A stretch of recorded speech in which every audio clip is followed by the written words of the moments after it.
हाँ तो प्यारे बच्चों, आज की क्लास में आप लोगों को पढ़ाएंगे दो विपरीत आवेशित प्लेटों के कारण वैद्युत क्षेत्र की तीव्रता। इसके पहले हमने पढ़ा था अनंत विस्तार की समतल प्लेट के कारण वैद्युत क्षेत्र की तीव्रता। अब उसी प्रकार की दो प्लेटें अगर हमने जो कि समांतर हैं और दोनों को विपरीत प्रकार का आवेश दिया है तो इनके कारण हमें तीव्रता ज्ञात करनी है। तो इसके लिए हम पहले निकालेंगे प्लेटों के बीच की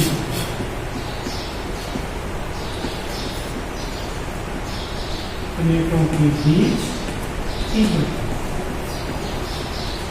तो माना दो समांतर प्लेटें X तथा Y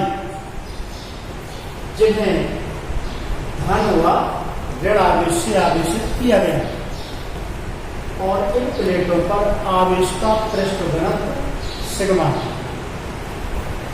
और दोनों प्लेटों के बीच की दूरी स्मॉल डी। तो सबसे पहले निकालेंगे उन प्लेटों के बीच में तीव्रता। तो बीच में तीव्रता ज्ञात करने के लिए माना कि प्लेटों के बीच कोई बिंदु P है जहां पर हमें तीव्रता ज्ञात करनी है। तो सबसे पहले निकालेंगे प्लेट X के कारण बिंदु P पर तीव्रता। अब प्लेट के कारण तीव्रता का जो हमने सूत्र पहले पढ़ा था वो सूत्र है E बराबर सिग्मा बटे 2 एप्सिलॉन। तो ये है प्लेट X के कारण बिंदु P पर वैद्युत क्षेत्र की तीव्रता E1। अब इसकी दशा देखिए तो क्योंकि जो X प्लेट है ये धनावेशित है और हमने कल बताया था कि धनावेश के कारण तीव्रता की दिशा धनावेश से दूर की तरफ होगी। इस प्रकार से E1 की दशा ये होगी, यानी प्लेट X से दूर की तरफ है तो इसकी दशा कहलाएगी प्लेट X से दूर।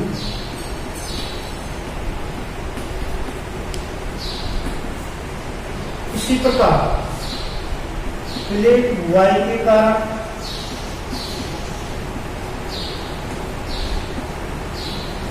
बिंदु P पर तीव्रता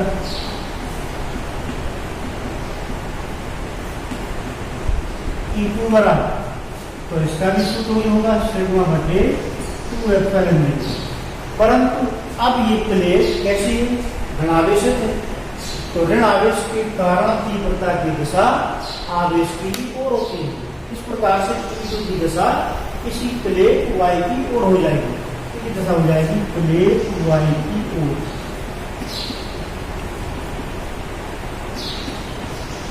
इस प्रकार देखते हैं कि बिंदु P पर उत्पन्न वैद्युत क्षेत्र E1 Y की दिशाएं समान हैं, यानी दोनों एक ही दिशा में।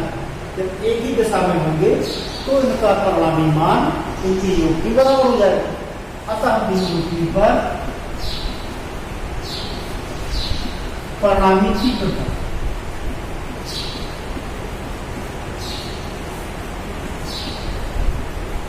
तो परिणामी तीव्रता E बराबर E1 प्लस E2।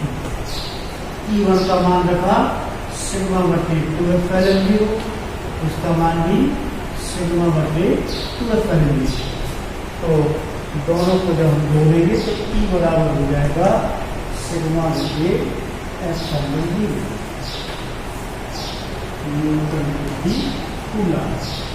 इस प्रकार से प्लेटों के बीच परिणामी तीव्रता का सूत्र होगा E बराबर सिग्मा अपॉन एप्सिलॉन। अब ये जो परिणामी क्षेत्र निकला तो इसकी दिशा कहाँ होगी, तो इसकी दिशा भी E1 और E2 की दिशा में आएगी, यानी कि प्लेट X से Y की X से Y की। अब इसी प्रकार हम निकालेंगे प्लेटों के बाहर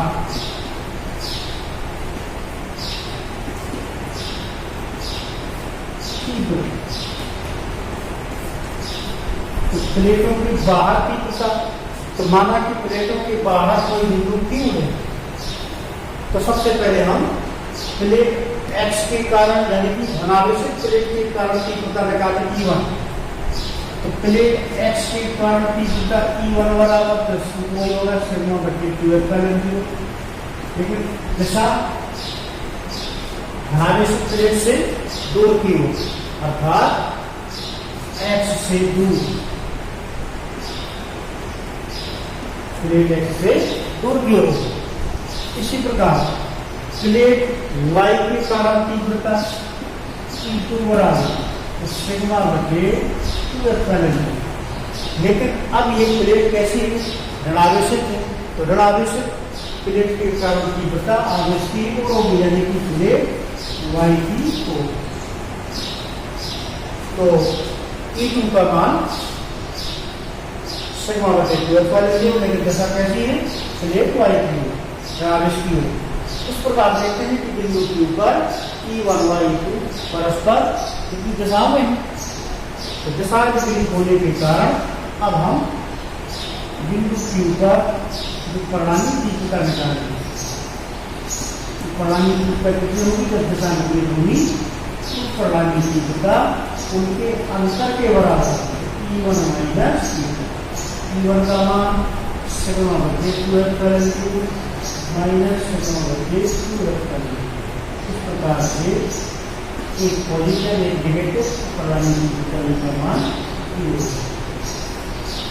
तो स्पष्ट है कि दो विपरीत आवेशित प्लेटों की बाहर परिणामी तीव्रता शून्य हो जाती है लेकिन बीच में तीव्रता का सुख होता है सिग्मा बटे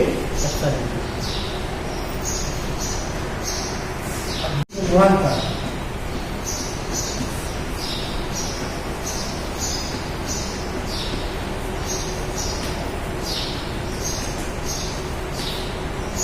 देखिए कि वहां तक कैसे ज्ञात होगा, यदि प्लेटों के बीच की दूरी स्मॉल डी तथा उत्पन्न होने वाला विभवांतर भी हो तब E और B में हमने संबंध पढ़ा B बराबर E इंटू B, परंतु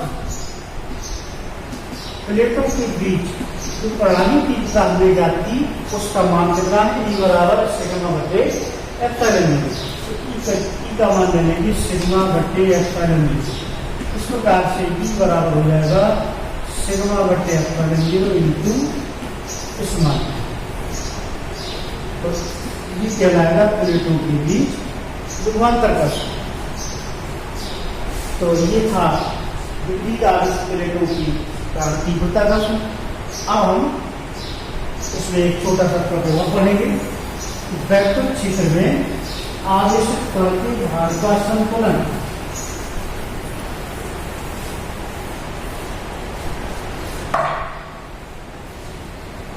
वैक्टर क्षेत्र में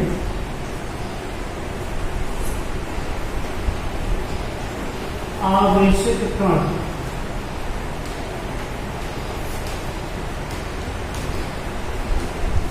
के भार का संतुलन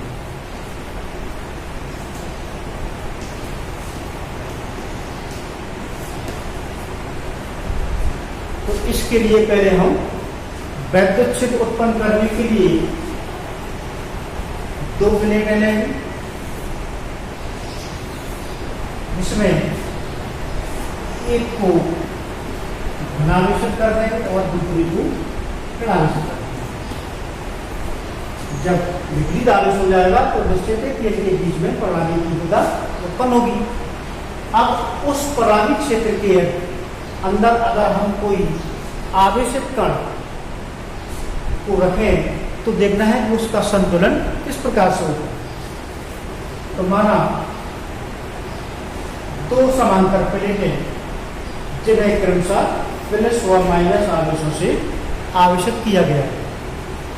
इन प्लेटों के बीच एक आवेशित कण प्लस क्यू वायु में स्थिर लटका है।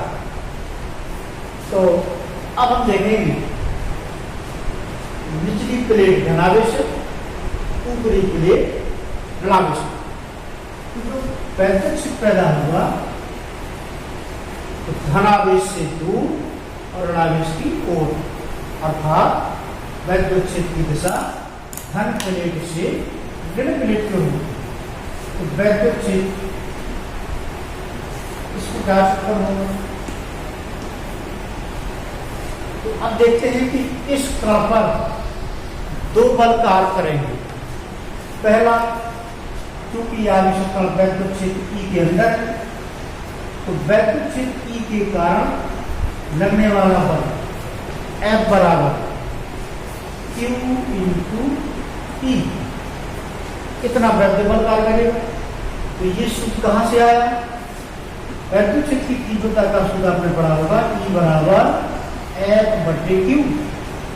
तो F बराबर क्या हो जाएगा? Q into E। इस प्रकार से वैद्युत क्षेत्र के कारण लगने वाला बल F बराबर Q कहलाएगा। अब इस बल की दशा क्या होगी? तो धनावेश पर कैसा है? तिरस्कार है। तो धनावेश पर लगने वाले बल की दशा वैद्युत क्षेत्र की दिशा में ली जाती है। इस प्रकार से वैद्युत बल की हुई है, उसकी दिशा भी वैद्युत क्षेत्र की दिशा में होगी।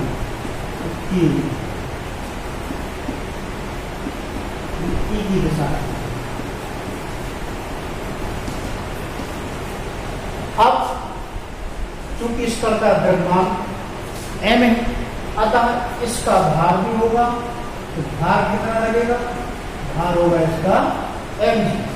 तो आवेशित कण का भार F बराबर mg।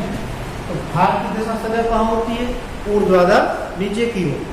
तो इसकी दिशा कहलाएगी ऊर्ध्वाधर नीचे की ओर। और वैद्युत बल की दिशा कहाँ है? ऊर्ध्वाधर ऊपर की ओर। इस प्रकार से अब यदि इस आवेशित कण पर लगने वाले वैद्युत बल QE का मान इस कण के भार mg के ठीक बराबर हो जाए, तो ये कण वायु में स्थिर लटका रहेगा। अतः संतुलन की अवस्था में, संतुलन की अवस्था में QE बराबर m इंटू जी। तो E बराबर mg बटे Q। इस प्रकार से वैद्युत क्षेत्र में आवेशित कण के भार के संतुलन में तीव्रता का सूत्र निकला E बराबर mg बटे Q। अब इस सूत्र को हम और आगे बढ़ा सकते हैं।